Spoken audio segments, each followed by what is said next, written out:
M P اے گوادر کے district court team کے ممبران شریف میانداد اور نوید محمد نے حق دو تحریک کے مرکزی رہنما جاوید صدیق کے ہمراہ گورنمنٹ ہائی اسکول کا دورہ کیا۔ اس موقع پر ہیڈ ماسٹر کے ساتھ ایم پی اے گوادر مولانا ہدایت الرحمان کے فنڈ سے تعمیر ہونے والے فٹ سال گراؤنڈ کا تفصیلی معائنہ کیا گیا۔ واضح ہے کہ اس سے قبل بھی ڈسٹرکٹ کورٹ ٹیم فٹ سال گراؤنڈ کے تعمیراتی کام کا وزٹ کر چکی ہے اور اس وقت کام کو تسلی بخش تھی، تاہم آج کے معائنے کے دوران متعدد خامیاں سامنے آئیں۔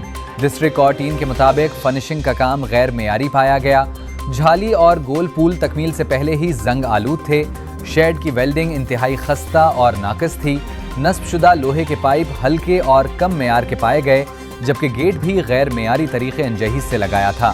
ٹیم نے اس بات پر بھی زور دیا کہ فٹ سال گراؤنڈ پر بچھائی جانے والی کارپٹ بھی معیاری ہونی چاہیے۔ ڈسٹرکٹ کورٹ ٹیم کے ممبران نے کہا کہ یہ 5 کروڑ روپے کا عوامی منصوبہ ہے، اس لیے ضروری ہے کہ پوری رقم درست اور شفاف انداز میں خرچ ہو تاکہ کام معیاری ہو۔ انہوں نے واضح کیا کہ موجودہ صورتحال پر وہ مطمئن نہیں ہیں۔ ٹیم نے اعلان کیا کہ وہ اپنی رپورٹ مرتب کر کے ایم پی اے مولانا ہدایت الرحمان کو پیش کریں گے اور ان سے متعلقہ ادارے اور ٹھیکیدار کو تنبیہ کرنے کی درخواست کریں گے۔